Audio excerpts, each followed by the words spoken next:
ಶ್ರೀ ಗುರುಭ್ಯೋ ನಮಃ ಪರಮಗುರುಭ್ಯೋ ನಮಃ ಶ್ರೀಮದಾನಂದತೀರ್ಥ ಭಗವತ್ಪಾದಾಚಾರ್ಯ ಗುರುಭ್ಯೋ ನಮಃ. ನಮ್ಮ ಭಾಗವತ. ಶ್ರೀ ವೇದವ್ಯಾಸದೇವರು 17 ಪುರಾಣವನ್ನು ರಚಿಸಿದರು.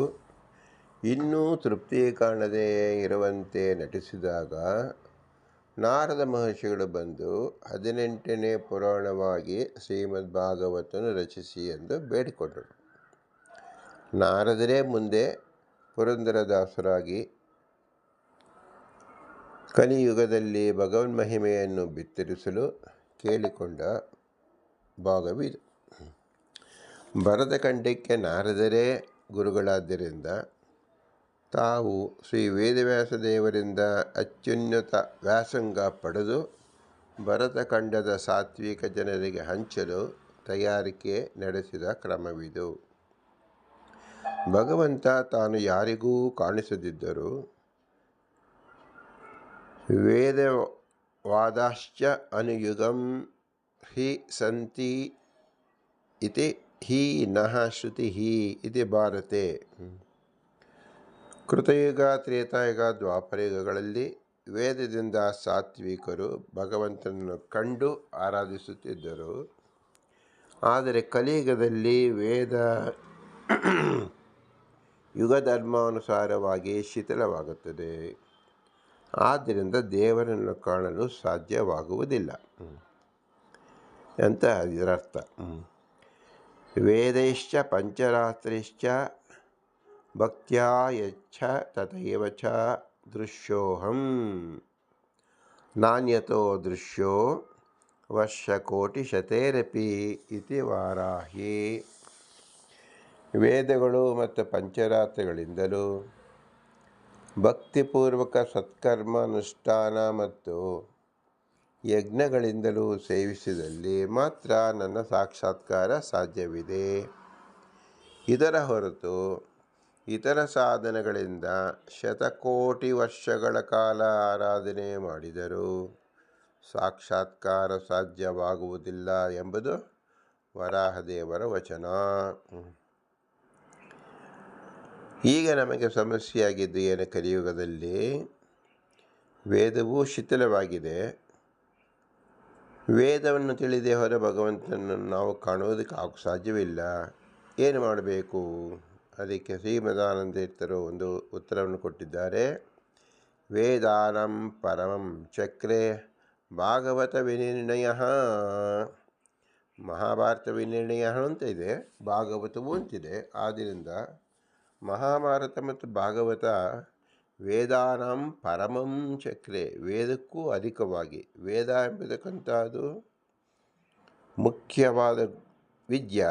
ಅದಕ್ಕೆ ವ್ಯಾಖ್ಯಾನ ರೂಪವಾಗಿ ಮಹಾಭಾರತ ಮತ್ತು ಭಾಗವತ ರಚನೆಯಾದ್ದರಿಂದ ವೇದದ ಅರ್ಥವನ್ನೇ ನಾವು ತಿಳಿಯುವಂತಾಗುತ್ತೇವೆ.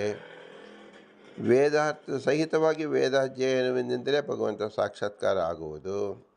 ಕೃತಯುಗದಲ್ಲಿ ಅರ್ಥ ಅನ್ನೋದು ಸಾತ್ವಿಕರಿಗೆ ಸಹಜವಾಗಿ ಆಗುತ್ತಿತ್ತು. ಈಗ ಶ್ರೀಮದಾನಂದ ತೀರ್ಥರು ಭಾಗವತ ತಾತ್ಪರ್ಯ ನಿರ್ಣಯ ರಚನೆ ಮಾಡಿದ್ದರಿಂದ ವೇದಾರ್ಥವು ನಮಗೆ ಗೋಚರಿಸಲ್ಪಡುತ್ತದೆ. ಆ ವೇದಾರ್ಥ ರೂಪವೇ ಭಾಗವತ ಎಂಬುದು ಶ್ರೀಮದಾನಂದ ತೀರ್ಥರ ಹಿತನುಡಿ. ವೇದಕ್ಕೆ ವ್ಯಾಖ್ಯಾನ ರೂಪವಾಗಿ ಭಾಗವತ ರೂಪಿತವಾಗಿದೆ. ಇದೇ ಸಂಸಾರ ಎಂಬ ಮಹಾವ್ಯಾಧಿಗೆ ಮೂಲ ಮಂತ್ರ.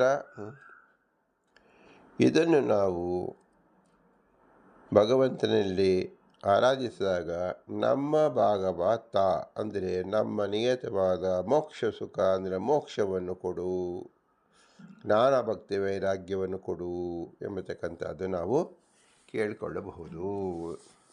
ಯಾರು ಭಾಗವತವನ್ನು ಶ್ರವಣ ಮಾಡುತ್ತಾರೋ ಅವರು 3 ವಿಧವಾದ ಹಕ್ಕು ಅವರು ಚಲಾಯಿಸಬಹುದು.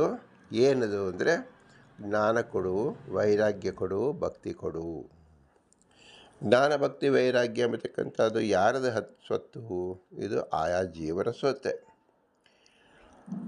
ನಮ್ಮ ಜೀವನ ಸ್ವತ್ತಾದರೂ ಸಹ ಭಗವಂತನ ಅನುಗ್ರಹದಿಂದಲೇ ಅದು ಪ್ರಕಟವಾಗಬೇಕು. ಇದು ಹೇಗೆ ನಾವು ತಿಳಿದುಕೊಳ್ಳೋದು? ನಮ್ಮ ಪದಾರ್ಥ ಬೆಳ್ಳಿ ಬಂಗಾರ ಹಣ ಮತ್ತು ಕೆಲವು ಪದಾರ್ಥಗಳನ್ನ ನಾವು ಬ್ಯಾಂಕ್ ಲಾಕರಲ್ಲಿ ಇಡುತ್ತೇವೆ. ಬ್ಯಾಂಕ್ ಲಾಕರ್ ಇಟ್ಟಾಗ ಬ್ಯಾಂಕ್ ಮುಚ್ಚಿದಾಗ ನಾವು ಯಾವುದೋ ಸಮಯದಲ್ಲಿ ಹೋಗಿ ತೆಗೆದುಕೊಳ್ಳೋಕೆ ಬರುತ್ತೇನೋ? ಬರೋದಿಲ್ಲ. ಬ್ಯಾಂಕ್ ಅವಧಿ ಇರುತ್ತೆ. ಬ್ಯಾಂಕ್ ಮ್ಯಾನೇಜರ ಜೊತೆಯಲ್ಲೇ ಹೋಗಬೇಕು. ಅವರ ಮಾಸ್ಟರ್ ಕೀ ಉಪಯೋಗಿಸುತ್ತಾನೆ. ನಂತರ ನಮ್ಮ ಕೀ ಹಾಕಿದಾಗ ನಮಗೆ ಬೇಕಾದ ಡಾಕ್ಯುಮೆಂಟು ಬೆಳ್ಳಿ ಬಂಗಾರ ಏನನ್ನು ತೆಗೆದುಕೊಂಡು ಬರ್ತೀವಿ ಅಲ್ವೋ? ಅದರಂತೆ ಅಲ್ಲಿನ ಪದಾರ್ಥ ಯಾರ್ದು? ನಮ್ಮದೇ. ಅಲ್ಲಿ ಬೆಳ್ಳಿ ಬಂಗಾರ ಡಾಕ್ಯುಮೆಂಟ್ಸ್ ಇಟ್ಟಾಗೆ ಪ್ರತಿ ಸಾತ್ವಿಕ ಜೀವನಿಗೆ ಇರತಕ್ಕಂಥದ್ದು 3 ಪದಾರ್ಥ ಯಾವುದು? ಜ್ಞಾನ, ಭಕ್ತಿ, ವೈರಾಗ್ಯ. ಇದು ಬ್ಯಾಂಕ್ ಅಂದರೆ ಯಾವುದು? ಭಗವಂತ. ಅವನ ಅವಧಿ ಅಂದರೆ ಏನು? ಸಾಧನ ಮುಗಿಸಿಕೊಂಡು ಅವನ ಸಾಕ್ಷಾತ್ಕಾರ ಪಡೆದುಕೊಂಡ ಅವಧಿ. ಮಾಸ್ಟರ್ ಕೀ ಅಂದರೆ ಏನು? ಅವನ ವಿಶೇಷ ಅನುಗ್ರಹವೇ ಸಾಕ್ಷಾತ್ಕಾರ. ಹೀಗೆ 3 ವಿಧವಾಗಿ ನಾವು ವಿಂಗಡಿಸಬಹುದು. ಈಗ ನಮಗೆ ಈ ನಮ್ಮ ಭಾಗವತ ಅಂತ ನಾವು ಕೇಳುವಾಗ ನಾವು ಪ್ರತಿದಿನದಲ್ಲೂ ಭಗವಂತನ ಆರಾಧಿಸಬೇಕು.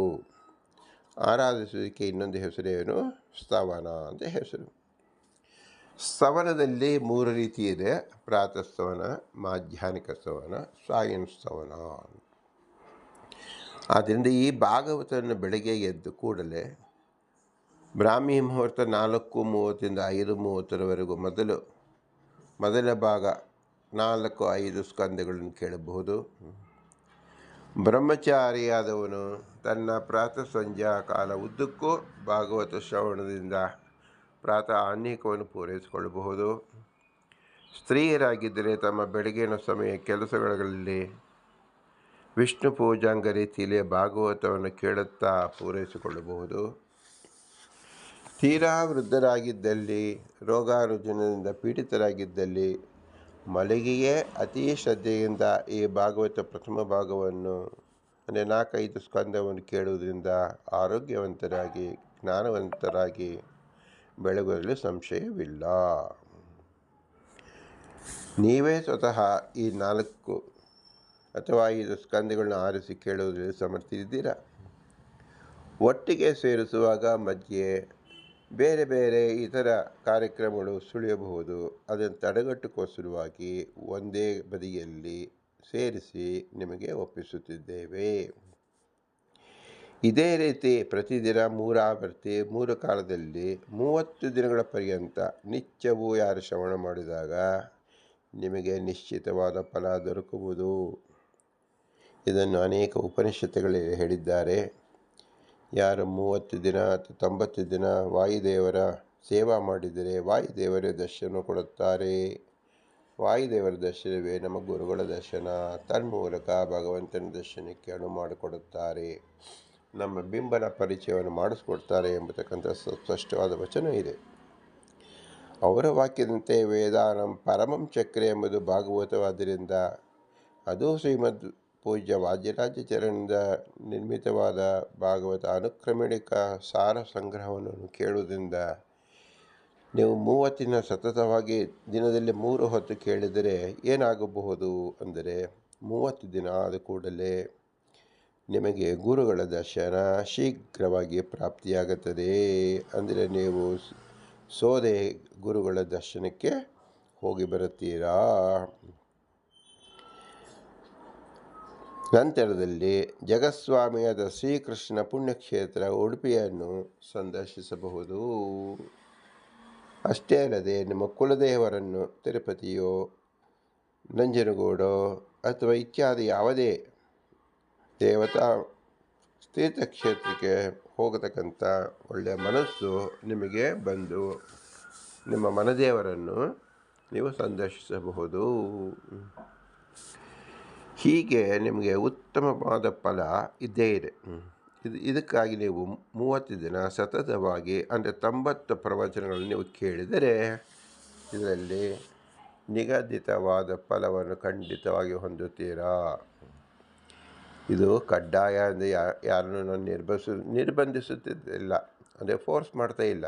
ಆದರೆ 90 ಬಾರಿ ಯಾವುದೇ ವಿದ್ಯೆ ಕಲಿತಾಗ ಯೋಗ್ಯ ಫಲ ಆಗುತ್ತದೆ ಎಂಬತಕ್ಕಂಥದ್ದು ಶ್ರುತಿ ಇತಿಹಾಸ ಮತ್ತು ಉಪನಿಷತ್ ವಾಕ್ಯ ಇರೋದ್ರಿಂದ ಅದು ನಿಮಗೆ ಹೇಳಿಕೊಡ್ತಾ ಇದ್ದೇನೆ.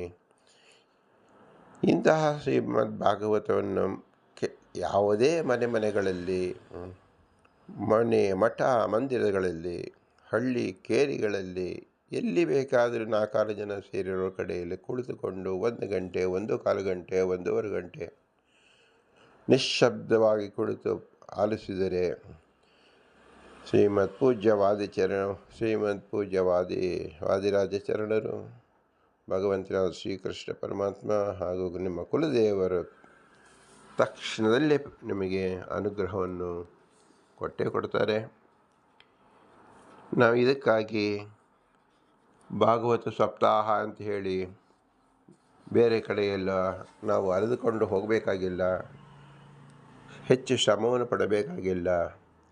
ಪ್ರತಿನಿತ್ಯವೂ ಹೀಗೆ ಕೇಳಬಹುದು. ಕೇಳಿದಾಗ ನಿಮಗೆ ವಿಶೇಷವಾದ ಜ್ಞಾನ ಬಂದೇ ಬರುತ್ತದೆ. ಇದರಿಂದ ನಿಮ್ಮಲ್ಲಿಯ ಆತ್ಮ ಬಿಂಬನಾದ ಭಗವಂತನಿಗೆ ವಿಶೇಷವಾದ ಪೂಜಾ ಕ್ರಮವಾಗಿ ಬರುತ್ತದೆ. ಇದರಂತೆ ಮಧ್ಯಾಹ್ನ ಕಾಲದಲ್ಲಿ ವಿಸ್ತಾರವಾದ ಪೂಜೆಗಳಲ್ಲಿ ಆಸಕ್ತರಾದವರು ಭಾಗವತ ದ್ವಿತೀಯ ಭಾಗವನ್ನು ಆರಿಸುತ್ತಾ 1.5 ಗಂಟೆಗಳ ಕಾಲ ಕೇಳಬಹುದು. ಅದಿಲ್ಲದವರು ಭೋಜನ ಕಾಲದಲ್ಲಿ ಆದರೂ ಲೋಕ ವ್ಯವಹಾರದ ಮಾತುಗಳನ್ನು ಬಿಟ್ಟು ದ್ವಿತೀಯ ಭಾಗವನ್ನು ಆಮೂಲಾಗ್ರವಾಗಿ ಶ್ರವಣ ಮಾಡಬಹುದು. ಆಹಾರವನ್ನು ಸೇವಿಸಿದ ತಿಂದ ಅನ್ನ ಜ್ಞಾನರೂಪವಾಗಿ ಪರಿಣಮಿಸುತ್ತದೆ. ಮಾಧ್ಯಾಹ್ನಿಕ ಆಹ್ನಿಕ ಸಮಯದಲ್ಲಿ ಹೆಚ್ಚು ಆಸಕ್ತಿಯಿಂದ 1000 ಗಾಯತ್ರಿ ಮಂತ್ರ ಯಾರು ಜಪಿಸ್ತಾರೋ ಅವರಿಗೆ ಈ ದ್ವಿತೀಯ ಭಾಗ ಪೂರ್ತಿ ಅವರಿಗೆ ಸಹಾಯಕವಾಗಿ ನಿಂತಿರುತ್ತೆ. ಸ್ತ್ರೀಯರು ಮತ್ತು ಇತರರು ಭೋಜನ ನಂತರ ವಿಶ್ರಾಂತಿ ಕಾಲದಲ್ಲಿ ಇಡೀ ದ್ವಿತೀಯ ಭಾಗವನ್ನು 1.5 ಗಂಟೆ ಕಾಲಗಳ ಕಾಲ ಶ್ರವಣ ಮಾಡಿ ಆನಂದಿಸಬಹುದು. ಇದು 2ನೇ ಭಾಗದ ಕ್ರಮ. ಸಂಜೆ ಅಥವಾ ರಾತ್ರಿ 3ನೇ ಆವೃತ್ತಿಯಲ್ಲಿ 3ನೇ ಭಾಗವನ್ನು ಸಂಧ್ಯಾ ಕಾಲದಲ್ಲಿ ಪ್ರಾರಂಭಿಸಿ ತಾವೇ ರಾತ್ರಿ ಫಲಹಾರದವರೆಗೂ ಕೇಳಿ ಆನಂದಿಸಬಹುದು. ಅಥವಾ ರಾತ್ರಿ ಮಲಗುವ ಮುನ್ನ 1.5 ತಾಸು ಭಾಗವತಕ್ಕೆ ಮುಡುಪಾಗಿಟ್ಟು ನಿತ್ಯ ಶ್ರವಣ ಮಾಡಬಹುದು. ಹೀಗೆ ಕೇವಲ 1 ತಿಂಗಳು ಅಂದರೆ 30 ದಿನ 90 ಬಾರಿ ಶ್ರೀಮದ್ ಭಾಗವತ ಶ್ರವಣ ಮಾಡಿದಾಗ ಆಗುವ ಬದಲಾವಣೆ ನೀವೇ ಪ್ರತ್ಯಕ್ಷವಾಗಿ ಅನುಭವಿಸುತ್ತೀರಾ. ಇದಕ್ಕೋಸ್ಕರವಾಗಿ ಶ್ರೀಮದ್ ವಾದಿರಾಜ ಪೂಜ್ಯ ಚರಣರು ಭಾಗವತ ಅನುಕ್ರಮಣಿಕ ಎಂಬತಕ್ಕಂಥದ್ದನ್ನು ಮಾಡಿಕೊಟ್ಟಿರುತ್ತಾರೆ. ಅದರ ಅತಿ ಸಂಕ್ಷೇಪ ರೂಪವಾಗಿ ತಮ್ಮಗಳ ಗಮನಕ್ಕೆ ತಂದಿರುತ್ತೇವೆ.